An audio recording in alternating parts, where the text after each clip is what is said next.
Well, good morning, everybody. It's 6 a.m. here on your Tuesday. I'm Grace McKenna. And I'm Jim Stratman. Thanks for sticking with us here on WHAS11 and WHAS11 Plus for what is going to be a hot one out there today. Matt? Yep, the warmest day that we've seen so far this year. We have been gradually getting warmer and warmer throughout our months, and now we are expecting our first 90-degree day across Louisville for this Tuesday afternoon. Still seeing the sunrise happening so far this morning. A bit hazy out there. Some of that wildfire smoke is still continuing to travel across our skies this morning. Temperatures at 62 degrees near the airport, 57 degrees for you folks closer towards Bowman Field. Winds out of the east-southeast at 3 miles per hour. A very beautiful sunrise for us so far this morning, and we're going to continue to stay under sunny conditions throughout the afternoon. That's going to help warm us up. Temperatures currently ranging in between the upper 50s and lower 60s. Farther into southern Indiana, we're at 64 near Paoli, 56 for you guys near Scottsburg, 56 as well there near Lebanon. Satellite and radar continues to stay clear and quiet. We're going to stay in that trend as we go throughout the remainder of our morning and afternoon hours. We've got a lot of sunshine ahead for our day, and that's going to warm us up to 90 degrees likely as we head into the later parts of our afternoon hours. So get ready for a true taste of summer. Going to be a bit breezy at times too. We could see some winds gusting up to 20 miles per hour. So a warm and breezy taste of summer for us for this Tuesday afternoon. Full details all about that weather forecast that we're expecting for the next upcoming days here in just a few short minutes. But a quick check of traffic this morning. There's two stalled vehicles that we've been keeping an eye on this morning closer towards I-71. That's on US 42 southbound. There's a stalled vehicle keeping the right-hand shoulder blocked, and also the right-hand shoulder is blocked due to another stalled vehicle northbound on Highway 841 near exit 35A. Once that gets cleared, we'll let you know. Grace, Jim. Thank you very much, Matt. Well, more than a week after a man was shot in Louisville's Edgewood neighborhood, Metro Police have made an arrest in the case. 54-year-old Eugene Sanders is charged with assault, burglary, and possession of a handgun by a convicted felon. Police say that Sanders shot someone in the hand during the early morning hours of May 26th along Preston Highway. The victim was treated for non-life-threatening injuries, and Sanders was arrested yesterday. He was booked into Metro Corrections and will be arraigned at 9 o'clock this morning. Tensions are rising in the Highlands after a second straight weekend of street takeovers along Bardstown Road. Louisville police and city leaders say that they're going to be ramping up their response to try to help stop that violence. Gabe Gonzalez joins us now in studio with those details. Hey, good morning, Jim and Grace. You may have seen those videos circulating online where a crowd of hundreds shut down part of Bardstown Road early Sunday morning near Chipotle and Taco Bell in what police are calling an attempted street takeover. Take a look. I can make arrests unless we have to. Somebody's fighting in front of you, look them up. LMPD released this body cam video showing officers dealing with fights breaking out just before 3 in the morning. The department's rapid response team was deployed because of the size and unpredictability of the crowd. During a news conference, Mayor Greenberg was announcing the formation of his Community Safety Commission. He also said the police department and his office will make the Highlands area a priority. We have shut down 3 bars that were not complying with the rules in the same general vicinity. We are not afraid to take action on businesses or individuals that are violating the law, that are not acting properly in what should be an area for people to have safe enjoyment.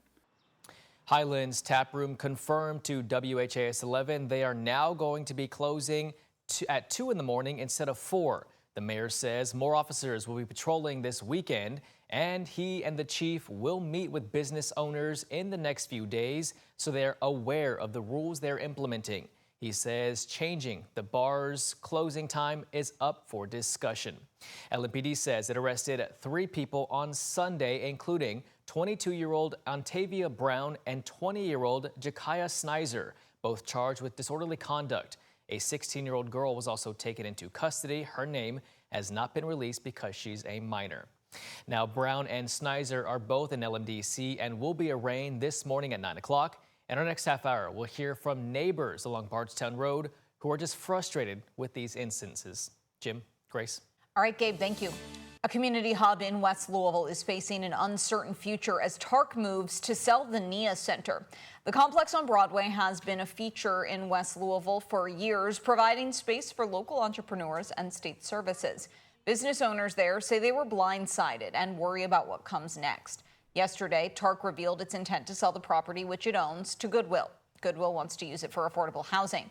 A crowd rallied Monday to protest the sale, raising concerns about losing a space that supports small business and community services.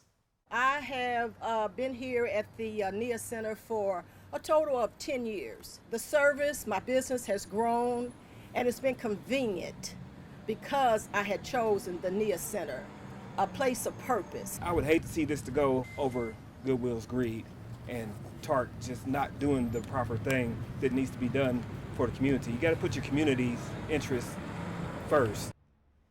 TARC says the NIA Center needs major repairs and no longer fits into its future plans. It added current tenants will be able to stay rent-free until the end of 2025. The building is also home to a Kentucky Transportation Cabinet location. In response to the sale, KYTC said, quote, providing quality licensing services at convenient locations is a Team Kentucky priority. As soon as we were notified of the office building changes, we began exploring alternative locations within West Louisville to continue to serve the community and have already identified a potential site nearby. Tenants of the NIA Center plan to rally again tomorrow. They've also launched an online petition opposing the sale. You can find that in this story on our homepage. A proposed data center is moving to a new site after major pushback from Oldham County residents. The original 267-acre site backed up to Kentucky 53 in a rural part of northern LaGrange. But folks who lived in the area were concerned about the environmental and the financial impacts of that data center. Neighbors showed out in opposition to the site at a public hearing. Now developers say they want to build the center at a new site, the site of a popular attraction in Oldham County, the Sauerback Family Movie Drive-In. In a post on Facebook, Judge Executive David Vogel said the drive-in would find a new location. Vogel says under the plan, the data center would be a smaller site, 2 buildings only. That plan still needs to be approved. A new downtown construction project is underway right now. The Kentucky Transportation Cabinet says the first phase of the Main Remade project will convert Main Street from South 22nd to South Wenzel into a 2-way. Other improvements include upgrades to crosswalks and intersections, a protected bike lane, left turn lanes, and new traffic signals. KYTC also asked drivers to pay attention when driving through the construction. Happening today, city officials will celebrate the opening of Nick Rodman Legacy Park with a ribbon cutting. Mayor Craig Greenberg and members of the Rodman family will be there to open the park in southwest Louisville, just off of 3rd Street Road. The park features a splash pad, playground, and walking trails, all in celebration of Officer Rodman's bravery and his dedication to the community. Rodman was an officer in the LMPD when he tragically lost his life in the line of duty back in 2017 while responding to a domestic violence call. Today's ribbon cutting is set for 11 a.m.